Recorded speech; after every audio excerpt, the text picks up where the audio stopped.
కాంగ్రెస్లో డీసీసీ పదవుల చిచ్చు మొదలైంది. 4 రోజుల క్రితమే డిస్ట్రిక్ట్ కాంగ్రెస్ ప్రెసిడెంట్ల యొక్క పదవులకు సంబంధించి ఇప్పుడున్నటువంటి జిల్లాలకి ఆయా జిల్లాల కాంగ్రెస్ అధిపతులని ప్రకటించింది అధికార కాంగ్రెస్ పార్టీ. అయితే అలా ప్రకటించిందో లేదో అప్పటి నుంచే యుద్ధం మొదలైంది. మళ్ళీ అంతర్గతంగా ఒకరిపై ఒకరు దూషించుకుంటున్నారు, ఆరోపించుకుంటున్నారు. సో ప్రజెంట్ నేను చెప్పేది నల్గొండ కాంగ్రెస్ అధ్యక్ష పదవికి సంబంధించినటువంటి ఒక రగడ. అయితే ప్రజెంట్ ప్రకటించిన దాంట్లో నల్గొండ కాంగ్రెస్ పార్టీ అధ్యక్షుడిగా పున్నా కైలాష్ నేతకి అవకాశం కల్పిస్తూ కాంగ్రెస్ పార్టీ నిర్ణయం తీసుకుంది. ఆ తర్వాత అటు మంత్రి కోమటిరెడ్డి వెంకటరెడ్డి అసంతృప్తిలో ఉన్నారట. ఆయన గతంలో నాపై దూషణలు చేశారు, నాపై అనేక ఆరోపణలు చేశారు. అటువంటి వ్యక్తికి డీసీసీ పదవి ఎలా ఇస్తారంటూ మంత్రి కోమటిరెడ్డి వెంకటరెడ్డి ముఖ్యమంత్రి రేవంత్ రెడ్డికి లేఖ రాసుకొచ్చాడట. అసంతృప్తిని వ్యక్తం చేస్తూ తన ఆగ్రహాన్ని వెళ్ళగక్తూ కోమటిరెడ్డి వెంకటరెడ్డి లేఖ రాసుకొచ్చారట. అయితే నల్గొండ డీసీసీ అధ్యక్షుడిగా ఉన్నటువంటి పున్నా కైలాష్ నేత బీసీ, ఆయన గతంలో తెలంగాణ ఉద్యమకారుడు కూడా. సో ఈ కోణాల్లో మేము చూసి అవకాశం కల్పించామనేది కాంగ్రెస్ పార్టీకి సంబంధించినటువంటి అధిష్టానం చెప్తున్నటువంటి ఒక మాటగా చర్చ జరుగుతోంది. కానీ ఇటు నా పైన మాట్లాడిన వ్యక్తిని, నా గురించి ఇంత దూషించిన వ్యక్తిని మీరు ఇలా అవకాశం కల్పిస్తారు నా ఇలాకాలో అంటూ కోమటిరెడ్డి వెంకటరెడ్డి కాస్త ఆగ్రహం వెలగక్కుతున్నారట. గతంలో కూడా అటు డీసీసీ అధ్యక్షుల లిస్టు అనౌన్స్ అయిందో లేదో అంతలోనే రాజగోపాల్ రెడ్డికి సంబంధించిన కొంతమంది అనుచరులు మీడియా సమావేశం ఏర్పాటు చేసి నేను ఇక్కడ చాలా రోజులుగా ఉంటున్నా, నాలాంటి వాడికి అవకాశం కల్పించకుండా ఒక వ్యక్తికి అవకాశం కల్పిస్తారని చెప్పి ఒక మీడియా సమావేశం కూడా ఏర్పాటు చేశారు. సో తనని, తన కుటుంబాన్ని అసభ్య పదజాలంతో దూషించాడని చెప్పి ఇప్పుడు కోమటిరెడ్డి వెంకటరెడ్డి ఒక లేఖలో ముఖ్యమంత్రి రేవంత్ రెడ్డికి ఆ లేఖను అందించారు. సో డీసీసీ అధ్యక్ష పదవికి పున్నా కైలాష్ నేత అర్హుడు కాదని అంటున్నారట మంత్రి కోమటిరెడ్డి వెంకటరెడ్డి. కైలాష్ నేతను వెంటనే పదవి నుంచి తొలగించాలని కోమటిరెడ్డి వెంకటరెడ్డి డిమాండ్ చేస్తూ ఉన్నట్టుగా ఇప్పుడు పెద్ద ఎత్తున ఆ లేఖకు సంబంధించిన అంశం చర్చనీయాంశంగా మారింది. సో డీసీసీ అధ్యక్ష పదవుల్లో అత్యధికంగా బీసీలకు అవకాశం కల్పించాము, బీసీలకు అవకాశం కల్పించి బీసీలకు సంబంధించిన 42% రిజర్వేషన్ మేము లీగల్గా దాన్ని ఎగ్జిక్యూట్ చేయలేకపోయినా సర్పంచ్లకి ఇస్తున్నాము, డీసీసీ పదవులు ఇస్తున్నామని చెప్పి కాంగ్రెస్ పార్టీ చెప్పుకున్నంతలోనే మంత్రి కోమటిరెడ్డి వెంకటరెడ్డి రూపంలో కాంగ్రెస్ పార్టీకి ఒక బిగ్ షాక్ అనే చెప్పాలి. సో మనతో పాటుగా పున్నా కైలాష్ నేత గారు, డీసీసీ ప్రెసిడెంట్ నల్గొండ అండ్ లైవ్లో ఉన్నారు.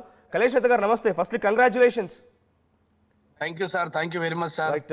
సో అంటే తక్కువ సమయంలోనే ఇంత కొంత మీపై రకరకాల ఆరోపణలు, మీకు వ్యతిరేకంగా ఒక మంత్రి ముఖ్యమంత్రికి లేఖ రాయడం అన్ని జరుగుద్ది అనుకున్నారా సార్? ముందుగా మీకు, అదేవిధంగా తొలి వెలుగు ఏదైతే యాజమాన్యం నాకు అవకాశం ఇచ్చిందో, అదేవిధంగా ప్రేక్షకులు అందరు కూడా నమస్కారం సార్. ఒకటి, కాంగ్రెస్ పార్టీకి వీర విధేయిని, తెలంగాణ విద్యార్థి ఉద్యమంలో కీలక పాత్ర పోషించాను. అనేక సంవత్సరాలు ఈ సమాజం యొక్క ఉన్నతి కొరకు, బడుగు బలహీన వర్గాల కోసం, పేదల కోసం కొట్లాడినటువంటి వ్యక్తిని. అన్నిటికి మించి కాంగ్రెస్ పార్టీలో కార్యకర్తగా ఆనాడు పాల్వాయి గోవర్ధన్తో సహా ఈనాటి రేవంత్ రెడ్డి గారి వరకు మధ్యలో ఉన్నటువంటి అందరితో సాన్నిధ్యంగా వండుకుంటూ విద్యార్థి ఉద్యమంలో మేము ఏ రోజు కూడా టీఆర్ఎస్ వైపు పోకుండా కలిసి పనిచేసాం, జేఏసీలో. కానీ మేము టీఆర్ఎస్ పార్టీని కానీ లేకపోతే పార్టీలో సభ్యత్వం కానీ మాకు లేదు. కేవలం కాంగ్రెస్ పార్టీని శ్రీమతి సోనియా గాంధీ గారికి వారి యొక్క విధేయతని ప్రకటించుకుంటూ తెలంగాణ వచ్చిన సందర్భంలో మళ్ళీ తిరిగి కాంగ్రెస్ పార్టీలో చేరి కాంగ్రెస్ పార్టీకి సేవ చేసిన, స్పోక్స్ పర్సన్ గా 10 సంవత్సరాలు పనిచేసిన, ఒక 3 సంవత్సరాలు జనరల్ సెక్రటరీగా పనిచేసిన రేవంత్ అన్న నాయకత్వంలో. ఆ రోజు పొన్నాలక్ష్మి గారు, ఉత్తమ్ కుమార్ రెడ్డి గారు, అదేవిధంగా గౌరవనీయులు ఈనాటి రేవంత్ రెడ్డి గారు నాకు ఒక అవకాశం ఇచ్చారు. దాన్ని ప్రూవ్ చేసుకోవడానికి నేను సహాయ విధాల ప్రయత్నం చేసిన. 2014 మునుగోడు నుంచి టికెట్ అడిగినా, 18లో అడిగినా, 22లో అడిగినా, 23లో అడిగినా, మళ్ళీ 2024 పార్లమెంట్ ఎన్నికల్లో టికెట్ అడిగినా. నేను ఒక బలహీన వర్గాల వ్యక్తిగా మా సమాజంలో ఉండబడేటువంటి పేదల కోసం కాంగ్రెస్ పార్టీ చేసినటువంటి దానికోసం పనిచేసిన. రెండోది, ఇవాళ ఏదైతే వివాదం అని చెప్పేసి గతంలో 4 సంవత్సరాల క్రితం ఆ రోజు ఎలక్షన్ సందర్భంగా, మునుగోడు ఎలక్షన్ ఒక్కసారి మీరు అవకాశం ఇస్తే ఇప్పుడు ఆ లేఖ ముఖ్యమంత్రి రేవంత్ రెడ్డి కోమటిరెడ్డి రాశారని చెప్పేటువంటి ప్రచారం జరుగుతోంది. ఆ లేఖ రాసారా, రాయలేదా, మరి లేఖలో ఏముంది, ఎటువంటి అంశాలనేది బయటికి బహిరంగంగా రాలేదు. బట్ మీ పైన సోషల్ మీడియాలో అటు బీఆర్ఎస్ పార్టీ కానివ్వండి, లేకపోతే కొన్ని మీడియా కొన్ని అంటే మీకు వ్యతిరేకంగా ఉన్నటువంటి దాంట్లో కానివ్వండి రకరకాల చర్చలు జరుగుతున్నాయి. కోమటిరెడ్డి వెంకటరెడ్డికి సంబంధించి కొన్ని సోషల్ మీడియా ప్లాట్ఫామ్స్లో కూడా ఈ వీడియో వైరల్ అవుతోంది. గతంలో మీరు కోమటిరెడ్డి వెంకటరెడ్డిని దూషించినటువంటి మాటలు, ఒక్కసారి ఆ మాటలు కూడా చూద్దాం మనం. అంటే ఆ రోజు ఆ ఆగ్రహానికి సంబంధించి, ఆ ఆవేశానికి సంబంధించిన మాటలు. దయచేసి నేను ఏమంటానంటే, గడిచిన దానికి నేను ఆ రోజే అపాలజీ చేసిన.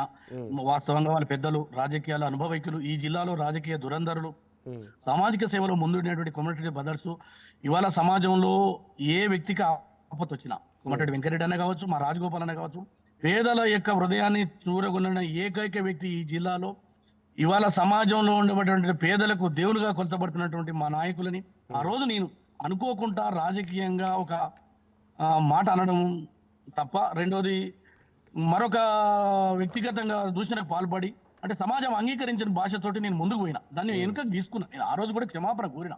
అయితే దీన్ని వాళ్ళ దింపుడు గల ఆశంతో టీఆర్ఎస్ పార్టీలో వాళ్ళ కుటుంబంలో కవిత ఏం చేస్తుందో చూసినాము. అదేవిధంగా కేటీఆర్ ఏం చేస్తున్నారు, కేసీఆర్ ఏం చేస్తున్నారు, ఇవన్నీ పక్కకు తొలగడం కోసం మా నాయకుల మీద ఏదో మేము కొట్లాడుకుంటాం లేదు. మా అందరికీ ఆదర్శ నాయకుడు వెంకటరెడ్డి గారు, వారి సారథ్యంలో నల్గొండ జిల్లా అభివృద్ధి చెందింది. పెండింగ్ ప్రాజెక్టులు వచ్చినాయి, మా బోటలకు అవకాశం వస్తుందని వారి నాయకత్వంలో పనిచేస్తున్నాం. ఇప్పుడు వచ్చినటువంటి పదవి వెనుక కూడా వెంకరెడ్డి గారి యొక్క ఆశీస్సులు ఉన్నాయి, రాజగోపాలన్ ఆశీస్సులు ఉన్నాయి, ఈ జిల్లాలో ఉండే జానారెడ్డి గారి యొక్క ఆశీస్సులు ఉన్నాయి, కుందూరు బ్రదర్స్ ఆశీస్సులు ఉన్నాయి, వీరేశం గారిది, బిఎల్ఆర్ గారిది, శంకర్ నాయక్ గారిది, మా బాలు నాయక్ అన్నది, అందరి పెద్దల యొక్క ఆశలతో పాటు తెలంగాణ రాష్ట్ర ముఖ్యమంత్రి వర్యులు ఒక గురుతరను బాధ్య పెట్టి అందరినీ కలుపుకపోమని చెప్పారు.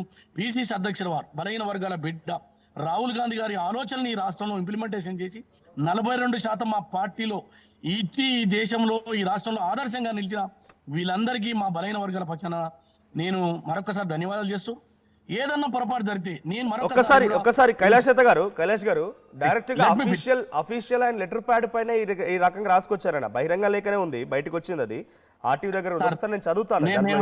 మనోజ్ సార్, నేనేమంటున్నంటే వాళ్ళు ఏం రాసిర్రో ఏంది ఏం సంగతి అది నిజమా కాదా అని మీ దృష్టిలో ఉందా? మీరు లేఖ చదివిరా? ఈ లేఖ చదివిరా మీరు?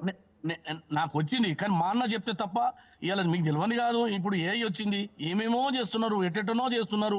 మా అన్న చెప్తే తప్ప అది కాదు. మా అన్న అంత అఫీషియల్ లెటర్ ప్యాడ్ మీద ఉంది, ఆయన అఫీషియల్ లెటర్ ప్యాడ్ మీద సినిమాటోగ్రఫీ మినిస్టర్ గా. నేను ఒక మాట చెప్తున్నా, రాష్ట్రపతిది కూడా తేవచ్చు, ఆ తర్వాత గవర్నర్ తేవచ్చు, ముఖ్యమంత్రి గారు తేవచ్చు అండి. పెద్ద ఈ లేఖ ఏ అంటారా? ఈ లేఖ ఏ అయితే తయారు చేసింది? నేనేమంటున్నా అంటే సార్, ఒకటి 100% అది కుట్రపూరితంగా టిఆర్ఎస్ పార్టీల్లో లేదంటే మరొకరు నా మీద దుష్ప్రచారం కొరకు వాడుకొని ఉండవచ్చు. నేను ఒకటి అడుగుతా ఉన్నా, ఇవాళ మా నాయకుడు, మా అందరి నాయకుడు, వారి నాయకత్వంలోనే పనిచేస్తా. వారు ఏది చెప్తే అది తూచా తప్పకుండా ఈ జిల్లాలో పార్టీని బలోపేతం చేయడానికి వారి వెనుక కార్యకర్త లెక్క పనిచేస్తా. వారి ఆశీర్వాదంతో ముందుకు పోతా. 2014లో నేను కాంగ్రెస్ లో పార్టీలో చేరడానికి మా రాజగోపాల్ అన్న, కొమటిరెడ్డి వెంకరెడ్డి అన్న నన్ను ముందుండి ప్రోత్సహించారు. అవకాశం వచ్చినప్పుడు ఒక తిరుమూర్తి లింగయ్య పేదవాడు, ఒక దళిత వర్గానికి చెందిన ఆయనని ఎమ్మెల్యే చేసిండు. అందువల్ల కూడా మా లాంటి డబ్బు లేనటువంటి ఉద్యమకారులకు అవకాశం ఇస్తారనేటువంటి ఆశతోటి వారి వెంట ఉన్న డెఫినెట్ గా వారి ఆశీర్వాదం ఉంటది. ఇక్కడ ఇంకొక చర్చ కూడా జరుగుతున్నది. ఇప్పుడు మీ విషయంలో అంటే జనరల్ గా నల్గొండ అంటేనే రెడ్డిల రాజ్యంగా, లేకపోతే రెడ్డిలకు సంబంధించి ఆధిపత్యం ఉండేటువంటి ప్రాంతంగా పేరున్నది. ముగ్గురు మంత్రులు ఉంటే ముగ్గురు మంత్రులు, అక్కడ ఇద్దరు మంత్రులు ఉంటే ఇద్దరు మంత్రులు కూడా రెడ్డి సామాజిక వర్గానికి సంబంధించిన వారు. మరొకరు కూడా పోటీ పడుతున్నారు, వాళ్ళు కోమటిరెడ్డి రాజగోపాల్ రెడ్డి. సో ఇప్పుడు అక్కడ ఎక్కువగా ప్రాబల్యం ఉంది ఆ సామాజిక వర్గం. సో ఇప్పుడు బీసీలో ఆ మధ్యలో ఉన్నటువంటి ఆ రెడ్డిల మధ్యలో బీసీకి సంబంధించిన ఒక నాయకుడు మీ రూపంలో డీసీసీ ప్రెసిడెంట్ కావడం ఇవాళ నొప్పించిందా వాళ్ళకి? అంటే ఈ లేఖలు ఇవన్నీ మీరు ఏ అంటున్నారు, బట్ మనకు అథెంటిక్ ఇన్ఫర్మేషన్ ప్రకారంగా ఈ లేఖని ఆయన అఫీషియల్ లెటర్ ప్యాడ్ ద్వారా విడుదల చేశారు. సో ఈ రకంగా మీరు బీసీ కావడం ఒప్పించుకున్న వాళ్ళకి బీసీల నాయకత్వంలో లేదు సార్. ఇప్పుడు ఈ జిల్లాలో ఎదిగినటువంటి అనేక మంది బీర్ల ఐలయ్య గారు కోమటిరెడ్డి గారి యొక్క శిష్యుడే, అదే చిరుమూర్తి లింగయ్య గారు వారి శిష్యుడే, గతంలో జడ్పీ చైర్మన్ గా చేసినటువంటి వాళ్ళు అనేక మంది వారి ఆశీర్వాదంతో వచ్చింది. నేను పిసిసిలో స్పోక్స్ పర్సన్ కూడా వారే నాకు ఇప్పించినారు. అదేవిధంగా జనరల్ సెక్రటరీ కూడా రేవంత్ అన్నకు మరి సిఫారసు చేసి ఒప్పించి మెప్పించి ఇచ్చినారు.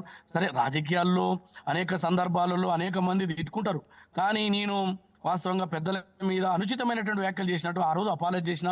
నిన్న కూడా దాదాపు 150 మందితోటి పోయి అన్న ఆశీర్వాదం కోసం పోయినా, కానీ వారి ఆగ్రహం దక్కలేదని తెలిసింది. అయినప్పుడు కూడా 2 చేతులు జోడించి నేను వారి ఇంట్లోనే సర్వోత్తమ్ రెడ్డి గారు ఉన్నారు, గౌరవనీయులు, ఆ దామన్న కొడుకు, అదేవిధంగా గుడిపాటి నరసయ్య గారు, వారి సమక్షంలోనే 2 చేతులు జోడించి, అన్న రాజకీయాలలో నేను చేసినటువంటి ఈ క్షమించరాని తప్పును క్షమించన్నా, అనేక మంది మీ మీద దుష్ప్రచారం చేసిన, మిమ్మల్ని వ్యక్తిగతంగా క్షమించరు, అందులో భాగంగా ఈ తమ్ముని క్షమించమని నేను మనసారా వేడుకున్నా. తప్పకుండా వారి ఆగ్రహం తగ్గుతుంది. మరొకసారి వారిని కలుస్తా.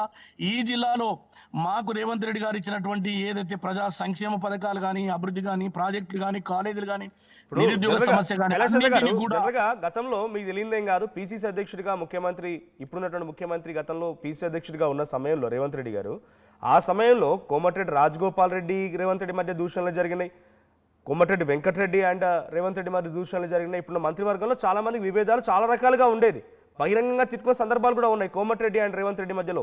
సో అటువంటి వారి మధ్యలో సఖ్యత కుదిరింది. కానీ ఈరోజు పున్నా కైలాష్ నేత మాట్లాడిన మాటలు ఇంత ఆగ్రహానికి గురి చేస్తున్నాయి. మీరు చెప్తున్న మాటలు చూస్తుంటే మీరు ఎంత ప్లీజ్ చేస్తారో అర్థమవుతోంది. చేతులు జోడించినా, నమస్కరించినా, పోయి దండం పెట్టుకున్నా, మళ్ళా రిక్వెస్ట్ చేస్తా అంటున్నారు. ఆయా వర్గాల మధ్య జరిగినటువంటి విభేదాలు ఈజీగా కరిగిపోతాయి. బట్ బీసీలుగా ఉన్నటువంటి మీలాంటి వాళ్ళ దగ్గరే ఇప్పుడు ఇంత చర్చ జరుగుతుందనంటే మీ పార్టీని ఇంకా బీసీలు విశ్వసిస్తారా? సార్ ఒక్కటి సార్, రాహుల్ గాంధీ గారి యొక్క ఆలోచనలు కానీ, అదేవిధంగా శ్రీమతి సోనియా గాంధీ గారు ఇచ్చినటువంటి తెలంగాణలో రేవంత్ రెడ్డి గారి నాయకత్వంలో మేము కలబడి కొట్లాడి కేసీఆర్ని ఒక రాజకీయ దురంధుని ఓడించి అధికారంలోకి వచ్చినాం. తర్వాత వారి నాయకత్వంలోనే ఇవాళ ఈ రాష్ట్రంలో సంక్షేమ కార్యక్రమాలు, అదేవిధంగా మంత్రులుగా మా వెంకటరెడ్డి అన్న, ఉత్తమ్ కుమార్ రెడ్డి గారు కూడా ఈ సమాజం కోసం, ఈ ప్రజల కోసం పనిచేసిన వ్యక్తి. వారి వాళ్ళ మంత్రులుగా ఉండి రాష్ట్ర ప్రజల కోసం పనిచేస్తూ గడిచిపోయిన దాటి గురించి మనం తోడుకుంటే వచ్చేది ఏం లేదు, పెంట మీద పెంకాసులు తప్ప వేరేది ఏం రాదు. నేనేమంటున్నంటే ఒక బలహీన వర్గాల బిడ్డగా నేను వేడుకున్న వాళ్ళ తప్పకుండా క్షమిస్తాడు, నన్ను నడిపిస్తాడు. రాజకీయాల్లో డైరెక్ట్ గా నాకు ఈ డిసిసి అధ్యక్షుడు వద్దు, నాపై దూషించడాన్ని ముఖ్యమంత్రికి లేఖ రాసినట్టు దీని ప్రభావం ఏం ఉండదంటారా? సార్ ఒక్కటే సార్, ఇప్పుడు రాజకీయాలు ఆయన మనసు నొచ్చింది కాబట్టి, ఇబ్బంది పడ్డాడు కాబట్టి, తన కుటుంబాన్ని నేను ఏదో అన్నని చెప్పేసి వారు దాన్ని ఏదో వాళ్ళకు వీడియో క్లిప్పింగ్లు పెట్టింది. అయితే వెంకటరెడ్డి అన్న ఆ రోజు చూడకుండొచ్చు. నేను బహిరంగంగా అన్ని ఛానళ్ళను పిలిచి మీలాంటి మీద రాజకీయంగా మీరు ప్రజలకు చేస్తున్న సేవల అని మర్చిపోయి నేను ఒక మెట్టు ముందుకు పోయి అనుచితమైన వ్యాఖ్యలు చేసిన అన్న, నేను ఉపసంహరించుకుంటున్నా, నేను మరొకసారి కూడా చెయ్యను, రాజకీయాల్లో మీ ఆశీర్వాదం కావాలని ఆ రోజు కోరినా. మళ్ళీ కూడా నేను మీ ఛానల్ ద్వారా నేను మరొకసారి వారిని ఇబ్బంది పెట్టుంటే, వారి పట్ల అనుచిత వ్యాఖ్యలు చేస్తే ఉపసంహరించుకుంటున్నా, వారి నాయకత్వంలో పనిచేస్తా. రాజకీయాలలో 100% వారి ఆశీర్వాదంతో భవిష్యత్తులో మరింత ముందుకు పోతా. 100% ఈ రాష్ట్రంలో, ఈ జిల్లాలో కోమటిరెడ్డి బ్రదర్స్ అంటే ఒక బ్రాండు. ఈ బ్రాండుని ఈ ప్రజలు ఉన్నంత వరకు, సూర్యచంద్రుడు ఉన్నంత వరకు వారి నాయకత్వం, వారు చేసిన సేవలు, దాన ధర్మాలు, పేదల హృదయాలలో ఒక దేవుని తర్వాత మరొక దేవుడు ఎవరనంటే మా రాజగోపాల్ రెడ్డి గారు. తప్పకుండా ఆ కోవలోనే మా వెంకరెడ్డి గారు వస్తారు. తప్పకుండా వారిని ఒప్పిస్తా, మెప్పిస్తా, వారి నాయకత్వంలో సన్మానం చేపించుకొని మీకు వీడియో పెడతా, వారిని ఆశీర్వాదం తీసుకొని. కైలాష్ గారు చివరి ఒక మాట చెప్పండి. మీ అధిష్టానం కాంగ్రెస్ పార్టీ దాంట్లో జనరల్ గా జాతీయ పార్టీలో అధిష్టానం ఏం నిర్ణయం తీసుకున్నా అది కట్టుబడి ఉంటారు. సో ప్రజాస్వామ్యబద్ధంగా మీకున్నటువంటి ఫ్రీడమ్ ఎక్కువ వేరే పార్టీలతో పోలిస్తే రెస్పాండ్ అవ్వచ్చు, మీరు దానికి వ్యతిరేకంగా చెప్పొచ్చు, సమాధానం చెప్పొచ్చు, రకరకాలుగా చేయవచ్చు. ఇప్పుడు అధిష్టానం మీలాంటి ఒక వ్యక్తికి అధ్యక్ష పదవి కట్టబెట్టి అనౌన్స్ చేసిన తర్వాత మంత్రి కోమటిరెడ్డి వెంకటరెడ్డి గారు దాన్ని వ్యతిరేకిస్తూ రేవంత్ రెడ్డికి లేఖ రాయడానికి డిసిప్లినరీ యాక్షన్ కమిటీ తీసుకుంటుందా, పరిగణలోకి తీసుకుంటుందా? అది వారు రాసిరని బయట అంటుర్రు. మా అన్న బయటకు వచ్చి నేనే రాసిన, లేదంటే మా తమ్మును తొలగించండి అని చెప్తే దానికి శాంటిటీ ఉంటుంది. ఇది ఏదో లేఖల రూపంలో వచ్చిన దాన్ని కానీ మరొక దాన్ని కానీ నేను విశ్వసించను, అధిష్టానం విశ్వసించదు. ఒకవేళ అదే గనక నిజమైతే డెఫినెట్ గా నేను చెప్తున్నా, వారు ఏది ఆదేశిస్తే, పార్టీ ఏది ఆదేశిస్తే నేను దాన్ని కాంగ్రెస్ పార్టీ కొరకు తప్పకుండా పనిచేస్తా.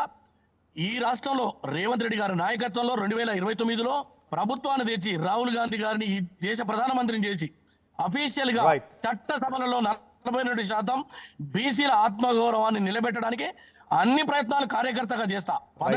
ఈ లేఖ రాయడం మూలంగా కోమటిరెడ్డి గారు అంటే ఏం కోపం లేదైతే ఈ లేఖ ఇట్లా ఎందుకు రాసిరని చెప్పిన కోపం అయితే ఏం లేదు సార్. నేను ఒకటి అడుగుతున్నా, ఒక కుటుంబంలో ఒకవేళ ఒక కొడుకు తప్పు చేసి ఉంటాడు, ఒక చెంపదెబ్బ కొడతాడు సార్, అది రెండోది అమ్మ కొడుతుంది, నువ్వు కరెక్ట్ కాలేజీ పోతలేవు, లేదా కొట్టాటలు పెట్టుకుంటున్నావు, అడగోని మందిని తిడుతున్నావు అని ఒకవేళ చెంపదెబ్బ కొడుతుంది. అమ్మ మీద మనకేం ప్రేమ మనకు తగ్గుతుందా సార్?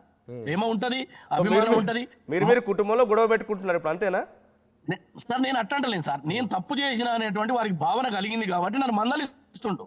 మందలిస్తే కూడా నేను దాన్ని సరి చేసుకుంటా. దాన్ని ఏమి నేను పెద్దగా శరానికి పోయి లేకపోతే వారి మీద ఇంకో రకంగా కాదు. డెఫినెట్ గా వారికి నేను ఆ రోజు ఈ రోజు నా వ్యాఖ్యలను ఉపసంహరించుకున్నా, భవిష్యత్తులో వారి వెంట నడుస్తా. వారి నాయకత్వంలో ఆదర్శంగా ఈ జిల్లాలో ఉత్తమ కాంగ్రెస్ కార్యకర్తగా రేవంత్ రెడ్డి గారి నాయకత్వంలో, రేవంత్ రెడ్డి గారి సారథ్యంలో 100% ప్రజలకు మేలు చేసి 2029లో జరిగేటువంటి ఎన్నికల్లో మరోసారి ఈ ప్రభుత్వాన్ని తెచ్చి మళ్ళీ ఇదే మంత్రులుగా ఉండేటట్టు మేము పనిచేస్తాం. రెండు చేతులు జోడించి మనవి చేస్తాం. దీన్ని రాజకీయం చేయకండి. ఎవరైనా మీ అవసరాల కొరకు లేకపోతే ఇంకోది ఏదైనా ఉంటే ప్రజా సమస్యల మీద అడగండి. కానీ వ్యక్తుల మధ్య పదే పదే పెట్టి ట్రోల్ చేసి ఏదో పైశాచిక ఆనందం పొందకండి. ఎందుకంటే నేను తెలంగాణ విద్యార్థి ఉద్యమంలో కొట్లాడిన, సమాజం కోసం పనిచేసిన, బీసీ ఎస్సీ ఎస్టీ మైనార్టీల కోసం, అగ్రకుల పేదల కోసం పనిచేసిన ఒక బలహీన వర్గాల బిడ్డగా మీ అందరికి అప్పీల్ చేస్తున్నా. ఇది వేరే రకంగా చూడకండి. అందరూ వేడుకుంటూ తొలి వెలుగుకు మరొక్కసారి ధన్యవాదాలు, కృతజ్ఞతలు. Thank you for joining us. ఇది కోమటిరెడ్డి వెంకటరెడ్డి లేఖ రెస్పాన్స్. ఒకసారి ఆ లేఖ కూడా మీకు ఆర్టీవీ స్క్రీన్ పై ప్లే చేస్తాను. దాని లేఖలో ఏముందనంటే, I wish to bring your kind notice. ఇది అఫీషియల్గా ఆయన లెటర్ హెడ్ నుంచి వచ్చింది. ఆయన అఫీషియల్ లెటర్ హెడ్ నుంచి వచ్చిన లేఖ ఇది. I wish to bring to your kind notice that honourable chief minister, that Sri P. Kailash Neta, who has recently appointed as District Congress Committee President for Nalgonda District, has made derogatory remarks by using filthy and vulgar language on me, my family and my late parents without any reason, and insulted in front of media which is circulating in social media. And this has made me and my family mentally anguish. In this regard, I submit that I am filing police complaint against him. ఏకంగా police కంప్లైంట్ని కూడా నేను complaint file చేస్తున్నాను అని చెప్పి ఈ లేఖలో ఉంది. తర్వాత that honourable chief minister Telangana is hereby requested to take disciplinary action against him by terminating him from the said post and suitable candidate may be appointed to DCC Nalgonda. ఏకంగా police complaint కూడా ఇస్తానని చెప్పి ఆయన ఈ లేఖలో రాసుకొచ్చారు. So Punna Kailash నేత గారు మనతో క్లారిటీ ఇచ్చే ప్రయత్నం చేశారు. సో ఒక్కసారి గతంలో ఆయన మాట్లాడిన మాట ఏదైతే సర్క్యులేట్ అవుతోంది అని చెప్పి కోమటిరెడ్డి వెంకటరెడ్డి అంటున్నారు ఈ లేఖలో, ఒకసారి ఆ వీడియో కూడా చూద్దాం. కానీ భారతీయ జనతా మాట్లాడుతున్నాం. నేను అడుగుతున్నా, నీకు సిగ్గు లజ్జ మాన అభిమానం ఉంటే ఈ జాతులకు క్షమాపణ చెప్పిన నా కొడక కోమటిరెడ్డి వెంకటరెడ్డి. నువ్వు నపుంసకుడువా మొగాడివా కేసుకొని గట్టిగా అడుగుతున్నా. మా రక్తం మసులుతుందిరా కోమటిరెడ్డి వెంకటరెడ్డి అంటే ఎంత బాధ అవుతుందా కోమటిరెడ్డి వెంకటరెడ్డి? నీకేమైతుందా? నీ రక్తం మసదా? మా వర్గాల నాయకులు ఈ సమాజం కోసం పనిచేసినరా, ఈ సమాజంలో ఉన్న పేద ప్రజల కోసం పనిచేసినావు. కానీ నువ్వు దళారు లెక్క దొంగ రాజీనామాలు చేసి ఆ రోజు కిరణ్ కుమార్ రెడ్డి దగ్గర దొంగ బిడ్డల కోసం రాజీనామా చేసినావు. మా బలైన వర్గాలను చంపాలని చూస్తే ఎగిసెక్సి పడతాం రా. తప్పకుండా ఈ రాష్ట్రంలో కాంగ్రెస్ పార్టీని అధికారం తీసుకొచ్చే ఓటు యంత్రాంగం మాది. ఇలాంటి తాగుబోతులు నీ తాండి మా వర్గాల చేతికి వస్తున్న కొడక. నిన్ను నల్గొండ జిల్లాలో మా జాతులు నిద్రమని అని చెప్పేసి కూడా గట్టిగా హెచ్చరిస్తున్నా. ఒక లుచ్చగాని నువ్వు తాగుబోతులు దొంగలు నల్గొండ జిల్లాలో అభివృద్ధి చేయలే. కేవలం కాంగ్రెస్ పార్టీ కార్యకర్తల రక్త తర్పణంతో నువ్వు 5 సార్లు ఎమ్మెల్యే అయినావు, ఒక్కసారి ఎంపీ అయినావు. ఇన్ని పదవులు ఇచ్చింది కాంగ్రెస్ పార్టీ. అయినా నువ్వు కాంగ్రెస్ పార్టీ కోసం మేము పనిచేస్తాను. మాకు టికెట్ ఇస్తున్నా, మేము ఎమ్మెల్యేలు అవుతున్నావా? మళ్ళా నువ్వే అవుతున్నావు, నీ మంది బాగా అవుతున్నారు. కానీ మా వర్గాల ఇది గతంలో పున్నా కైలాష్ నేత మాట్లాడిన మాటలు. బట్ దీనికి క్లారిటీ ఇస్తూ ఆర్టీవీతో ఇందాక లైవ్లో జాయిన్ అప్పుడు ఆయన మాట్లాడిన మాటలు ఏంటంటే, ఆ రోజు ఆవేశంలో మాట్లాడిన, ఆగ్రహంతో మాట్లాడిన, తప్పైంది, నేను అలా మాట్లాడకుండా ఉండాల్సింది, క్షమించన్నా, నన్ను ఒక్కసారి అవకాశం కల్పించి నేను చాలా స్థాయి నుంచి మాట్లాడిన, తప్పు పదజాలం ఉపయోగించిన అని చెప్పి ఆయన రిక్వెస్ట్ కూడా చేస్తున్నారు. రాజకీయాల్లో ఇవి సహజం. ఒకరిపై ఒకరు ఆరోపణలు చేసుకోవడం, ఒకరిపై ఒకరు దూషించుకోవడం సహజం. ఇది రాజకీయాల్లో సూత్రం కూడా ఉంటుంది. శాశ్వత శత్రువులు, శాశ్వత మిత్రులు ఉండరనేది. అంతెందుకు ఒకప్పుడు ముఖ్యమంత్రిగా ఉన్నటువంటి ఇప్పుడు రేవంత్ రెడ్డి గతంలో పీసీ అధ్యక్షుడిగా ఉన్నప్పుడు ఈ కోమటిరెడ్డి బ్రదర్స్ వర్సెస్ రేవంత్ రెడ్డిగా ఎప్పుడు వారు జరగలేదా? దూషించుకోలేదా? పరజాలంతో మాట్లాడుకోలేదా? అటువంటిది ఇప్పుడు అంతా కలిసిపోయి ఒకే మంత్రివర్గంలో ఒకరు మంత్రిగా, ఒకరు ముఖ్యమంత్రిగా, ఇంకొకరు ఎమ్మెల్యేగా రేపటి రోజున మంత్రి కావాలన్న ఒక ఆలోచనతో, ఒక ఆశతో ఆయన కూడా మాట్లాడుతున్నారు. మరి పున్నా కైలాష్ నేత పైన కోమటిరెడ్డి రాసుకొచ్చిన ఈ లేఖ ఎటువంటి ప్రభావం చూపిస్తూ చూడాలి. అంతకంటే ముందు అసలు డీసీసీ అధ్యక్షులు లిస్టు అనౌన్స్ చేసిన తర్వాత నల్గొండ డీసీ అధ్యక్షుడిగా పున్నా కైలాష్ నేతని అనౌన్స్ చేయగానే అటు తెలంగాణ ఉద్యమకారులు, బీసీ వర్గాలకు కొంత నల్గొండ లాంటి ఒక ప్రాంతంలో ఎక్కువగా ఒక కమ్యూనిటీ డామినేషన్ ఉండే ప్రాంతంలో బీసీకి అవకాశం దొరికింది, తెలంగాణ ఉద్యమకారులకు అవకాశం దొరికింది అనేది కొంతమంది మాట్లాడుకుంటున్న మాట అయితే, మరికొంతమంది మాత్రం దాన్ని వ్యతిరేకిస్తూ స్థానికంగా ఉన్నటువంటి కొంతమంది కాంగ్రెస్ పార్టీ నాయకులు మీడియా సమావేశం ఏర్పాటు చేశారు. మోహన్ రెడ్డి అని చెప్పి ఆయన మీడియా సమావేశం ఏర్పాటు చేసి కొంత ఆగ్రహం, ఆవేశం వెలగక్కారు. ఆయన ఏం మాట్లాడారో చూద్దాం. మన పీసీసీ ప్రెసిడెంట్ వస్తున్నప్పుడు మనందరం సహకరించాలని ఒత్తిడి తీసుకొచ్చి వారికి స్వాగతం అలిపినప్పుడు భుజం మీద చేయేస్తే నాకు మంచి రోజులు వచ్చాయి అనుకున్నాను నేను. కానీ భుజం మీద చేస్తే నవ్వుకుంటా ఇట్లా గొంతు కోసారని నాకు తెలియదు. ఇవ్వకుంటే ఇవ్వకపోవచ్చు, పదవి నాకు ఇవ్వాలని ఏం లేదు, రూల్ ఏం లేదు నాకు ఇవ్వాలని. నాకంటే ఎక్కువ ఆర్థికంగా నష్టపోయిన వాళ్ళు, నాకంటే ఎక్కువ జెండా మోషన్ ఉండరు ఈ రాష్ట్రంలో. కానీ బాధ ఏడనిపిస్తుంది అంటే ముఖ్యమంత్రి గారికి అనుచరుడైన పటేల్ రమేష్ అన్నకి కార్పొరేషన్ చైర్మన్ వస్తుంది, నాకు రాదు. ముఖ్యమంత్రి గారికి అనుచరుడు ఉంటే ఎంపీ అవుతాడు. చామల కిరణ్ అన్న నేను జిల్లా ప్రెసిడెంట్గా పోటీ పడ్డాం ఆ రోజు. జిల్లా ప్రెసిడెంట్ కిరణ్ అన్న రాలే, నాకు వచ్చింది. అదే కిరణ్ అన్న ఇవాళ ఎంపీ అయ్యాడు. ముఖ్యమంత్రి గారికి మన రవీంద్ర దగ్గర ఉండు, ఆయనకి ఎంపీ పోస్ట్ వచ్చింది.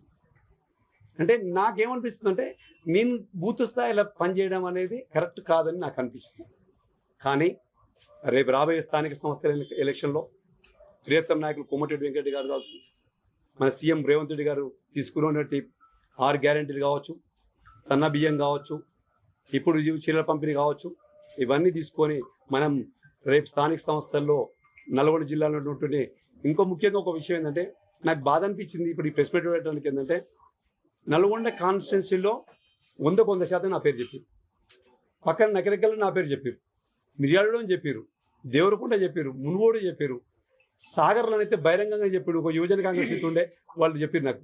ఉమ్మలమూడని అయితే మంచికైనా చెడుగా నల్గొండ ఎడుకోవటం పనిచేస్తాడు, ఆయనకు అనుభవం ఉంది. కోమటిరెడ్డి వెంకట గారు మంత్రిగా అనుచరుడుగా పేరు ఉంది కాబట్టి ఇక్కడ ఉండే హాస్పిటల్ వాళ్ళు కానీ అధికారులు కానీ ఈజీగా అర్థమైతే వాళ్ళు బహిరంగంగా చెప్పడం జరిగింది. ఇంతమంది చెప్పినా కానీ మళ్ళీ ఎంతసేపు ఉన్నా కూలం అంటారు. నేను మీ అందరికి పెద్ద లీడర్లందరికీ ఒకటి చెప్తున్నా, ప్రజాభిప్రాయ సేకరణ లేకుండా మీరు చేస్తుంటే బాగుండేదేమో నా అభిప్రాయం చెప్తున్నా. నాలాగా వేరే జిల్లాలో కూడా అడిరోలు ఉంటారు, నాలాగా తెలంగాణ రాష్ట్రంలో మొత్తం డీసీబెండ్ పార్టీ కూడా కష్టపడాలనేటువంటి ఉంటారు. వాళ్ళందరూ నిరుత్సాహపడకుండా ఉండాలంటే మీరు ఒకసారి ఆలోచించి వాళ్ళకు కూడా అందరికి న్యాయం చేసే విధంగా మీరు తీసుకోవాలని చెప్తున్నా. మంత్రివర్యులు కోమటిరెడ్డి వెంకట గారు తలుచుకుంటే నాకు 1.5 year కింద నాకు కార్పొరేషన్ డిక్లేర్ చేయడం జరిగింది. మీ అందరి సమక్షంలో దాదాపు 2-3-4 వేల మంది సమక్షంలో పార్లమెంట్ ఎలక్షన్ చేయడం జరిగింది. 1.5 year అయింది. నా తర్వాత ఒక 20 మంది కార్పొరేషన్ పదవులు వచ్చినాయి. నేనేం బాధపడతలేదు. కానీ నాకు కార్పొరేషన్ కంటే రాష్ట్ర కాంగ్రెస్ ఉపాధ్యక్షుడు అంటే జిల్లా కాంగ్రెస్ పార్టీ చేసినట్టయితే నాకు ఒక విజన్ ఉండే. కాంగ్రెస్ పార్టీకి బూత్ స్థాయి నుంచి కనుక బలోపేతం చేస్తే మనం బిఎల్ఏ బూత్ లెవెల్ ఆఫీసర్ ఉంటారు, మనం బూత్ లెవెల్ మనం ఏజెంట్ పెట్టుకొని బిఎల్ఏ ఏజెంట్ పెట్టుకుని బూత్ లెవెల్ ఏజెంట్ పెట్టుకొని అలాగే బూత్ లెవెల్ ఆఫీసర్కి అటాచ్ చేసుకొని ఈ ఓటు చోరీ కార్యక్రమం తీసుకుంటారు రాహుల్ గాంధీ గారు. ఆ ఓటు చోరీ కార్యక్రమం ఎక్కడ జరుగుతుంది అంటే బూత్ లెవెల్లో జరుగుతుంది. దాన్ని పటిష్టంగా అమలు చేయాలన్న సిద్ధాంతం పెట్టుకొని దాన్ని ఏ విధంగా చేస్తే బాగుంటుందని ఒక ఐడియా తీసుకొని ఐఎన్టీసీ, మహిళా కాంగ్రెస్, ఎన్ఎస్యుఐ, యూత్ కాంగ్రెస్, అనుబంధ సంఘాలు అందరితో కలుపుకొని పార్టీని స్ట్రెంత్ చేయాలంటే నామమాత్రంగానే. రైట్, ఇది డీసీసీ అధ్యక్షుల లిస్టు ప్రకటించిన తర్వాత మొట్టమొదటిసారిగా నల్గొండ జిల్లాకు సంబంధించిన ఒక వ్యక్తి మీడియా సమావేశం ఏర్పాటు చేయడం.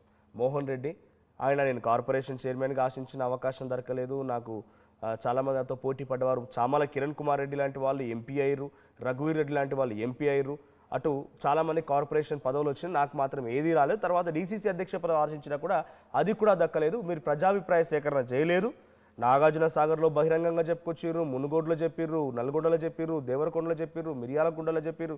వీళ్ళందరూ బహిరంగంగా వచ్చి చెప్పినా కూడా నాకు అవకాశం ఇవ్వకుండా ఇంకో వ్యక్తికి అవకాశం ఇచ్చారన్న రకంగా ఆయన తన ఆవేశాన్ని ఆగ్రహాన్ని వెలుగెత్తి ఒక మీడియా సమావేశం ఏర్పాటు చేయడం. సో నల్గొండ డీసీసీ అధ్యక్ష పదవి పైన ఇప్పుడు ఇంత పెద్ద ఎత్తున చర్చ జరుగుతోంది. సో ఏకంగా ఒక మంత్రి లేఖ రాయడం ముఖ్యమంత్రికి, చాలామంది మీడియా సమావేశం ఏర్పాటు చేయడం. సో దాదాపుగా తెలంగాణ రాష్ట్ర వ్యాప్తంగా ఉన్నటువంటి అన్ని జిల్లాలకి అధ్యక్ష పదవులను ప్రకటించిన తర్వాత కేవలం నల్గొండలో ఇంతటి రాజకీయ చర్చకు దారితీయడం ఏంటి తెలుసుకుందాం. మా ప్రతినిధి మధు సిద్ధంగా ఉన్నారు. మధు, సో అన్ని జిల్లాలకి అధ్యక్ష పదవులను అవకాశం కల్పించారు, కొత్త వారికి అవకాశం వచ్చింది, బీసీలకు అవకాశం వచ్చింది, కొంతమంది ఎమ్మెల్యేలను కూడా డీసీసీ అధ్యక్షులుగా నియమించింది అధిష్టానం. కానీ నల్గొండలోనే ఇంత ఎందుకు రాజకీయం? నల్గొండలో పున్నా కైలాష్ నేతను వ్యతిరేకిస్తూ ఒక మంత్రి డైరెక్ట్గా ముఖ్యమంత్రికి లేఖ రాయడం, ఆ తర్వాత కొంతమంది అక్కడ మీడియా సమావేశాలు ఏర్పాటు చేయడం.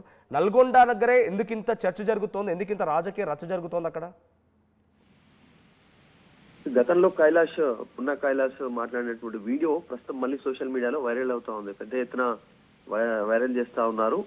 ఈ అంశానికి సంబంధించి మళ్ళీ కోమటిరెడ్డి వెంకటరెడ్డి దృష్టికి పోవడంతో ఆయన లేఖ రాసినట్టుగా తెలుస్తా ఉంది. ఇద్దరికి లేఖ రాశారు ముఖ్యమంత్రికి.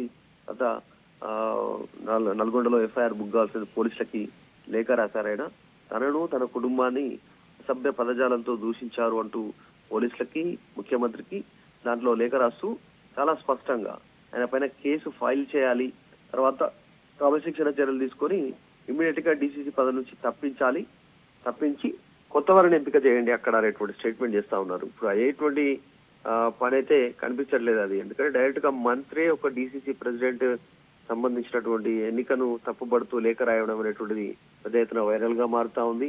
పున్నా కైలాస్ తో ఆర్టీవీ మాట్లాడింది. ఆయన కాస్త క్లారిటీ ఇచ్చే ప్రయత్నం చేస్తారు. అది 2 సంవత్సరాల క్రితం మాట్లాడినటువంటి వీడియో అది. దాని తర్వాత జరిగిన పరిణామాల్లో ఆయన క్షమాపణ కోరారు. కోమటిరెడ్డి వెంకటరెడ్డిని కలిసిపోయారు. మళ్ళీ కోమటిరెడ్డి వెంకటరెడ్డి విజయం కోసం కూడా కృషి చేశారు ఆయన మొన్న జరిగినటువంటి ఎన్నికల్లో. ఆల్రెడీ ఇప్పుడు ఆయన కోమటిరెడ్డి వెంకటరెడ్డి గెలిచారు, మంత్రి అయ్యారు. మళ్ళీ పాత వీడియో ఇప్పుడు వైరల్ కావడంతో డీసీసీ ప్రెసిడెంట్ వచ్చిన నా పైన ఇట్లాంటి తీసుకోవడం కరెక్ట్ కాదనేటువంటిది ఆయన వెర్షన్ చెప్తున్నారు. ఇది ఇక్కడలో ఆగేలా కనిపించట్లేదు.